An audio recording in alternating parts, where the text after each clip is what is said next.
안녕하십니까. 바로 보는 TV 옴부즈맨 성유미입니다.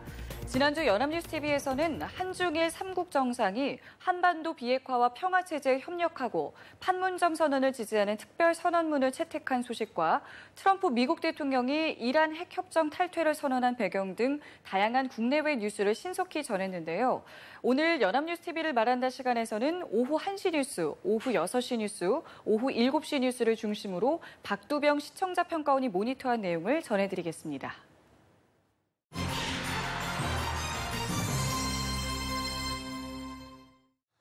이번 주도 우리 사회는 대한항공의 갑질 논란으로 뜨거운 한 주를 보냈습니다.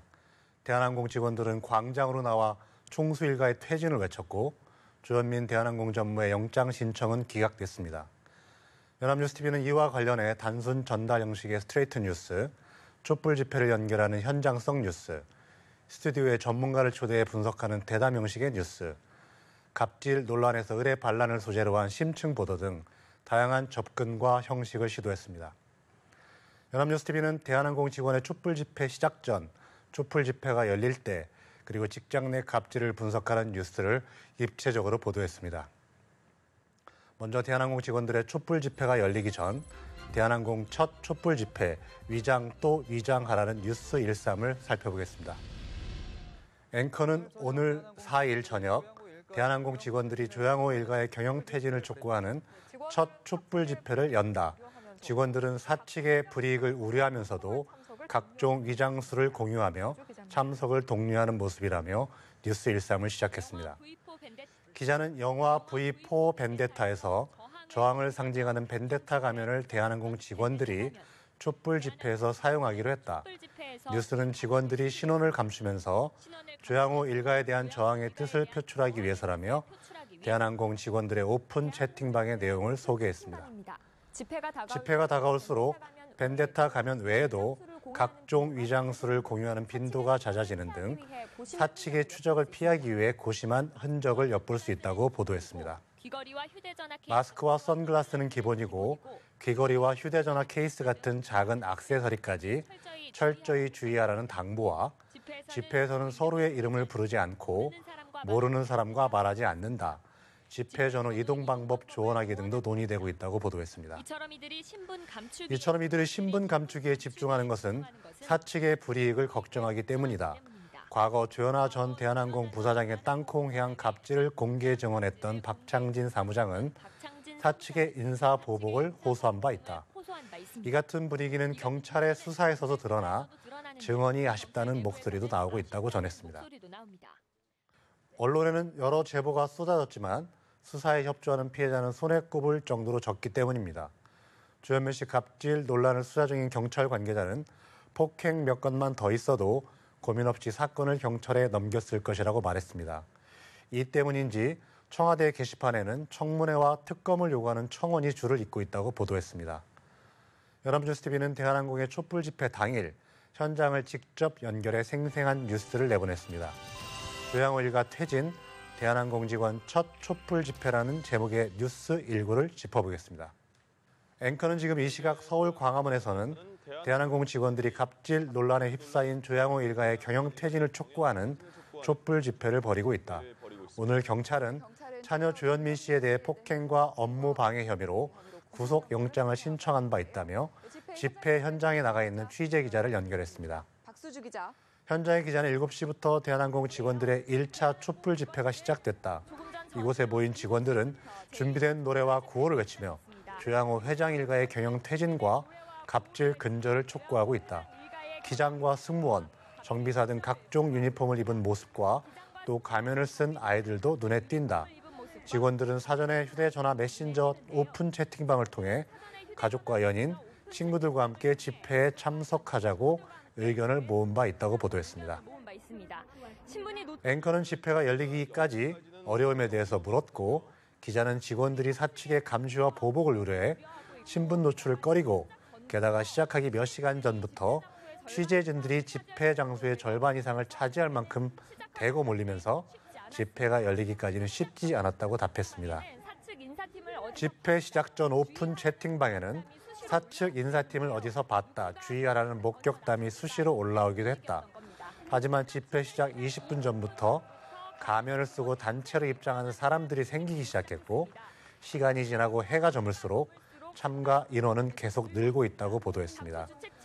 당초 주최 측은 경찰의 집회 인원을 100명으로 신고했는데 현재 300명이 모인 상태로 경찰은 500명 정도로 늘어날 것으로 예상했다.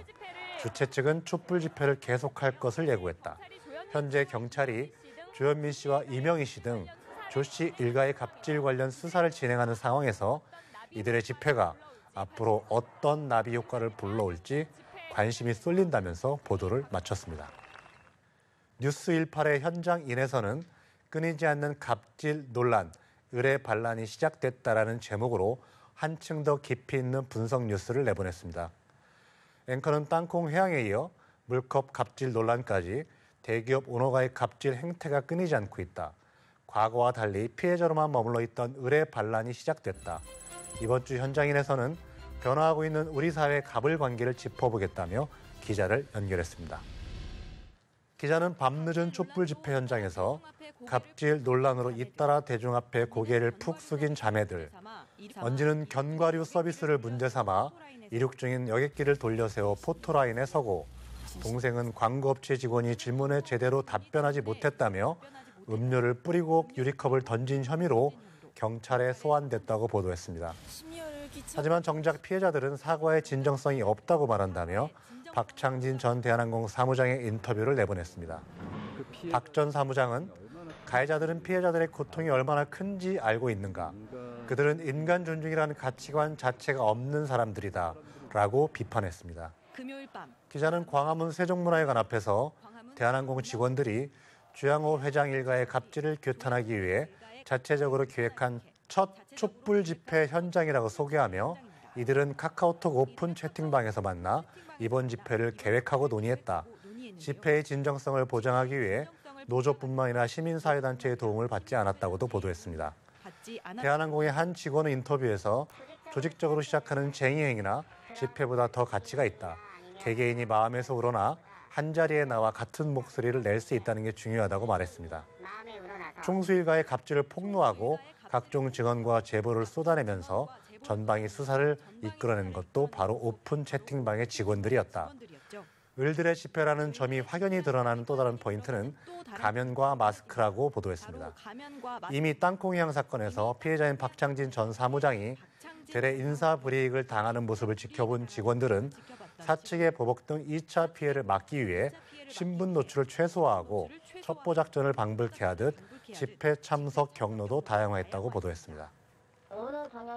대한항공의 한 직원은 인터뷰를 통해 오너 경영의 문제점이 충분히 식별됐으니 법적으로 그런 문제들을 차근차근 해결해야 할 과제라고 말했습니다. 박창진 전 대한항공 사무장은 불공정함과 정의롭지 못한 것을 자유롭게 얘기할 수 있는 분위기가 되면 자연적으로 견제가 된다.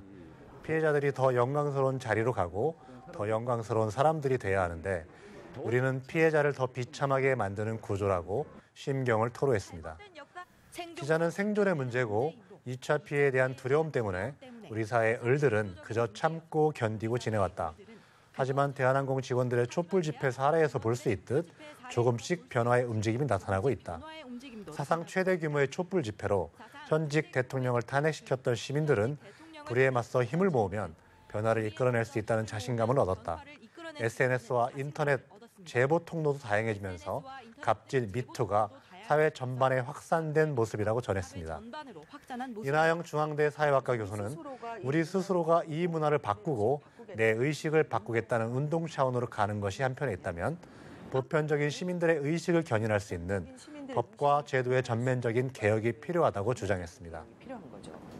갑질 행위자를 강력하게 처벌해야 한다는 의견도 나옵니다. 이용우 변호사는 매우 특수하고 반복적 지속적인 직장 내 갑질에 대해서는 특수성을 인정해서 반의사 불벌죄에서 배제하고 가중처벌이 필요한 상황이라고 주장했습니다.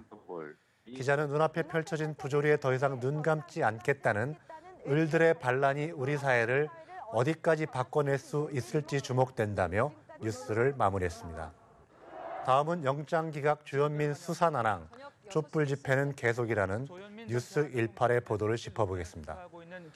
앵커는 주현민 전 대한항공 전무의 갑질 논란 수사 중인 경찰이 한 차례 기각된 구속영장을 다시 신청하지 않기로 했다. 남은 혐의도 치열한 법적 다툼이 예상돼 처벌까지는 쉽지 않을 것이라는 전망도 나오고 있다. 이런 가운데 대한항공 직원들은 두 번째 촛불 집회를 예고했다며 기자를 연결했습니다. 기자는 경찰이 주현민 전 대한항공 전무에 대한 구속영장을 다시 신청하지 않고 불구속 상태에서 수사를 이어가기로 했다. 경찰은 당초 지난 4일 폭행과 업무방해 혐의로 조 씨에 대해 구속영장을 신청했지만 7시간 만에 검찰에서 기각됐다고 보도했습니다. 검찰은 폭행 피해자 모두 조 씨에 대해 처벌을 원치 않고 증거인멸이나 도주의 염려가 없다는 점을 이유로 들었다고 보도했습니다. 폭행은 반의사 불벌죄로 피해자가 처벌을 원치 않으면 처벌할 수 없다. 폭행 피해자 2명 모두 처벌을 원하지 않는다고 밝힌 것으로 전해졌습니다. 이로써 경찰은 폭행 혐의에 대한 공소권 자체를 잃게 됐다. 특수폭행에 이어 폭행 혐의까지 피해가면서 이제 조 씨에게 남은 것은 업무방해 혐의뿐으로 경찰은 보강 수사를 거쳐 최대한 빨리 검찰에 넘긴다는 입장이라고 보도했습니다. 그러나 업무방해 성립 여부를 놓고도 법적 해석이 엇갈리고 있어 법리 다툼이 치열할 것이라는 관측도 나온다고 전하면서 대한항공 직원들은 조양호 회장 일가의 퇴진을 요구하는 촛불 집회를 이어가기로 했다고 보도했습니다. 인류의 역사는 평등이 확장된 역사라고 말할 수 있습니다.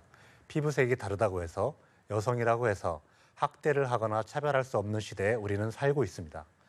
갑질은 이런 인류 역사의 보편적 흐름을 거스르는 차별의 시선입니다. 평등은 공짜로 얻을 수 없다는 것 또한 역사가 보여주고 있습니다.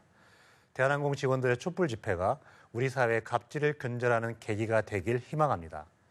연합뉴스TV는 대한항공의 촛불 집회를 둘러싼 갑질 논란을 다각도로 보도하고 입체적으로 조명했습니다. 앞으로도 이런 접근과 시도로 와치독의 사명을 다해 주시기 바랍니다.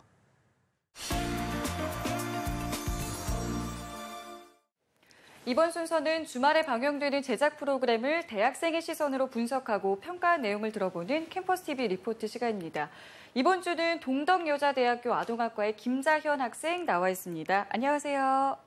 자, 지난주에는 어떤 프로그램 모니터하셨나요? 네, 저는 매주 일요일 오전 9시 30분에 방영되는 트렌드 지금 여기를 모니터링했습니다. 이 프로그램은 주목받는 고사 트렌드를 생생하고 따뜻한 시선으로 소개하는 프로그램인데요. 지난 방송에서는 귀한 몸으로 대우받는 사랑스러운 반려동물에 대한 이야기를 다뤘습니다. 그럼 자세한 모니터 내용 지금부터 전해드리겠습니다.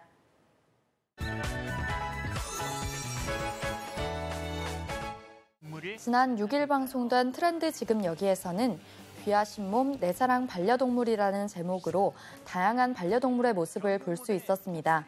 먼저 견공 모델, 스타 고양이들, 희귀 열대어를 비롯한 귀하신 몸값을 자랑하는 반려동물의 모습을 만나볼 수 있었는데요. 프로그램 시작 전 하이라이트로 소개해 프로그램을 이해하는 데 도움이 되었습니다. 처음 소개된 반려동물은 패셔니스타 찐뽕이었는데요. 찐뽕이는 애견계 패셔니스타로 모델, 배우, CF 스타 등으로 억대 연봉의 수익을 올리고 있는 견공계의 스타라고 합니다. 견공 스타거든요. 오늘은 찐뽕이의 화보 촬영이 있다는데요. 촬영 전 찐뽕이가 네일숍에 들러 깔끔하게 발톱 손질을 하는 모습을 볼 수 있었습니다. 강아지가 네일숍에 들르는 모습은 생소했지만 자연스럽게 발을 내미는 찐뽕이의 모습에서 이제는 익숙한 일임을 알 수 있었습니다. 손질이 끝날 때까지 꼼짝도 안 한다는데요. 발톱 손질을 마친 후에는 본격적인 관리에 들어가는데요. 견주인 배정원 씨가 찐뽕이의 천연 화장품을 만든다고 합니다. 그 후 찐뽕이가 견공스타로 탄생하게 된 비화를 알 수 있었는데요. 찐뽕이를 보고 무섭다고 도망가는 사람들 때문에 외모 극복 프로젝트를 시작했고 사람들이 좋아하는 패셔니스타 견공이 되었다고 합니다. 만들어주었답니다. 사진을 찍을 때도 다른 강아지와 다르게 움직이지 않고 다양한 포즈를 취해 모델로 적격이라는데요. 옆모습. 그런데 불독인 찐뽕이는 다른 개들과 다르게 수명이 짧다고 합니다. 찐뽕이에게 주어진 시간 내에 다양한 추억을 만들어주고 싶다는 견주의 인터뷰를 통해 찐뽕이에 대한 애정을 느낄 수 있었습니다. 두 번째로 찾은 곳은 서초구에 있는 고양이 카페였습니다. 이곳은 무려 21마리의 고양이가 살고 있는데요. 애교쟁이 고양이부터 장난감 킬러 고양이까지 다양한 고양이가 있다고 합니다. 고양이를 키우고 싶지만 사정상 키울 수 없거나 다양한 고양이를 보고 싶어하는 사람들에게 안성맞춤인 곳이라는데요. 고양이 카페 주인을 통해 고양이들의 이름과 각자의 취향을 알 수 있었습니다. 또한 고양이의 성격 형성에 대해서도 알 수 있었는데요. 고양이는 1살 이전의 주인과의 다양한 교감을 통해 성격이 정해지는데 이쯤 사람들과 많은 시간을 보내면 사람을 좋아하는 고양이가 된다고 합니다. 사람들을 좋아하는 이곳 고양이 비트리와 다찌는 다양한 CF, 뮤직비디오 등에서도 활약했다고 합니다. 이 카페에서는 사람의 간식보다 고양이 간식을 사는 손님들 줄이 더 길다는데요. 손님들이 간식을 통해 고양이와 더 친밀감을 느낄 수 있기 때문이라고 합니다. 그리고 고양이에게 하지만 목에 스카프를 한 고양이에게는 간식을 주면 안 되는데요. 그 이유는 나이가 들어 소화 능력이 떨어져서라고 합니다. 나레이션을 통해 CF 스타가 아니라도 모든 고양이는 애묘인들의 사랑스러운 스타라는 말이 공감되었습니다. 세 번째로 찾은 곳은 열대어 매장이었습니다. 열대어는 따뜻한 적도 지방에 사는 민물고기를 말한다고 합니다. 바로 열대어들이 사는 세상입니다. 그중 초보자가 키우기 쉬운 물고기는 구피라는데요. 학습용으로 많이 사간다는 구피의 가격은 1,000원에서부터 100만 원대까지 천차만별이었습니다. 쉽게 키울 수 있는 물고기죠. 가격도 제일 저렴하고. 그리고 요새 유행하고 있는 플라워 혼을 소개했는데요. 이 열대어는 사람의 손길을 좋아해서 물속의 강아지라는 별명이 있다고 합니다. 강아지라고도 불리는데요. 평범한 열대어도 교배를 통해 특별한 나만의 열대어를 만들 수 있다고 합니다. 이렇게 만들어진 열대어의 황제 디스커스는 수백만 원을 호가한다고 합니다. 하지만 이 물고기들을 제치고 가장 비싼 물고기는 따로 있습니다. 바로 아로아나, 용이라는 물고기인데요. 아로아나는 용을 닮아 용어라고 불리는데 무려 400만 원에 달한다고 합니다. 비늘이 용과 닮았다고 해서 용어. 잘 키운 아로아나는 30년까지 살 수 있다는데요. 때로는 용어의 값이 1억 원을 호가하는 경우도 있다는 설명을 통해 귀하신 몸이라는 생각이 들었습니다. 마지막 장면에서는 작은 아쿠아리움을 방불케 하는 김영준 씨의 집을 볼 수 있었는데요. 처음 보여준 반려 물고기는 블랙 다이아몬드라고 불리는 가오리였습니다. 가오리가 새끼를 낳게 되면 분양비를 받아 가오리 관리에 힘쓴다고 합니다. 높은 금액을 준다고 해도 안 팔고 죽을 때까지 같이 살겠다는 김영준 씨의 인터뷰를 통해 물고기에 대한 진정한 사랑을 느낄 수 있었습니다. 자, 모니터한 내용 잘 봤는데요. 이번 트렌드 지금 여기에서 다뤘던 내용 중에 가장 인상 깊었던 장면은 어떤 건가요? 네, 저는 패셔니스타 찐뽕이가 가장 기억에 남았습니다. 찐뽕이가 모델견이 되기까지 직접 화장품을 만들어서 발라주고 예쁜 옷으로 꾸며주는 견주의 모습이 인상적이었습니다. 특히 불독인 찐뽕이의 수명이 짧아서 가치 있는 시간만큼은 다양한 추억을 만들어주고 싶다는 주인의 인터뷰 내용이 공감 갔습니다.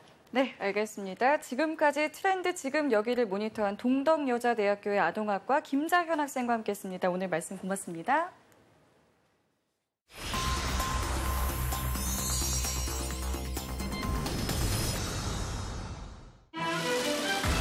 충격을 끼쳐드려 진심으로 죄송합니다.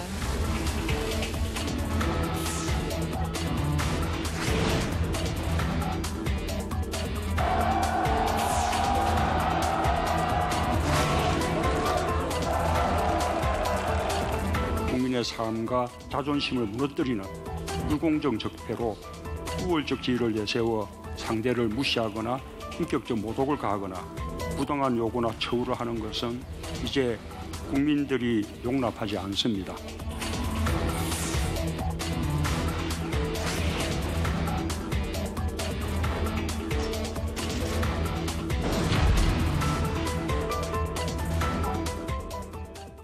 이른바 땅콩 회항 사건이 채 잊혀지기도 전에 조현민 대한항공 전 전무의 물컵 갑질 사건이 불거지면서 다시 한번 갑질 논란이 우리 사회를 뜨겁게 달구고 있습니다. 이번 기회에 재벌가의 갑질뿐만 아니라 사회 전반에 만연한 갑질 행태를 개선해야 한다는 목소리가 높아지고 있는데요. 오늘 TV와 비평 시간에는 우리 사회의 뿌리 깊은 병폐로 꼽히는 갑질의 원인과 또 해법에 대해서 우리 언론에서는 어떻게 보도하고 있는지 자세히 알아보도록 하겠습니다. 동아방송예술대 방송보도제작과 정은희 교수 나오셨습니다. 안녕하세요. 안녕하십니까. 자, 먼저 대한항공 이야기부터 해보겠습니다. 네. 조현민 전 전무의 물컵 갑질을 비롯해서 한진그룹 일가의 비리 의혹이 계속해서 터져 나오고 있는데요. 이번 사건에 대해서 또 우리 정부의 대책에 대해서 우리 언론은 어떻게 보도를 하고 있었습니까? 네. 이번 조양호 대한항공 일가의 갑질 행태는 사회적으로 크나큰 파장을 일으키고 있습니다.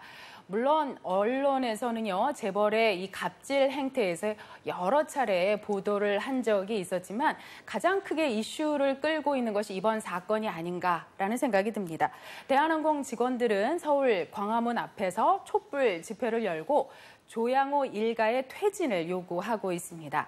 이를 본 시민들은 직원들을 응원하는 모습이 보도에도 나왔었는데요. 언론에서는 이번 사건에 대해서 큰 관심을 가지고 대대적으로 보도를 하고 있습니다. 사건의 발단은 이렇습니다. 지난 3월 16일 대한항공 조현민 전무가 대한항공의 광고 대행을 하는 광고 대행사의 직원에게 고함을 지르고 물컵을 내던지는 행동을 한 후 이것이 알려지면서부터입니다. 논란이 불거지자 이 조현민 전무는 자신의 SNS에 사과를 했습니다. 그러나 이 조현민 전무가 대한항공 직원뿐만 아니라 대한항공과 관련이 되어 있는 외부 직원들에게까지 막말과 지나친 질책을 일삼아 왔다라는 증언이 이어지고 있습니다. 게다가 조양호 회장의 부인인 이명희 이루재단 이사장 역시 조양호 일가의 자택에서 일하는 사람들에게 갑질 행태를 보여왔다라는 증언이 이어지고 있습니다. 이와 관련된 동영상이 공개되기도 했었지요. 이 이명희 이사장의 갑질 행태는 증언이 지속적으로 이어지고 있는 중입니다. 조양호 씨 일가의 갑질 행태가 이슈가 된 것은 이번이 처음이 아닙니다. 아마 기억하실 텐데요. 2014년 조현아 씨의 땅콩 회항 사건이 있었고요. 또 조원태 대한항공 사장은 2005년에 운전을 하면서 70대 할머니에게 폭언, 폭행을 해서 입건이 된 적이 있고 또 2012년에는 인하대 운영을 비판하는 시민단체 관계자들에게 폭언을 해서 언론의 거센 비판을 받은 적이 있습니다.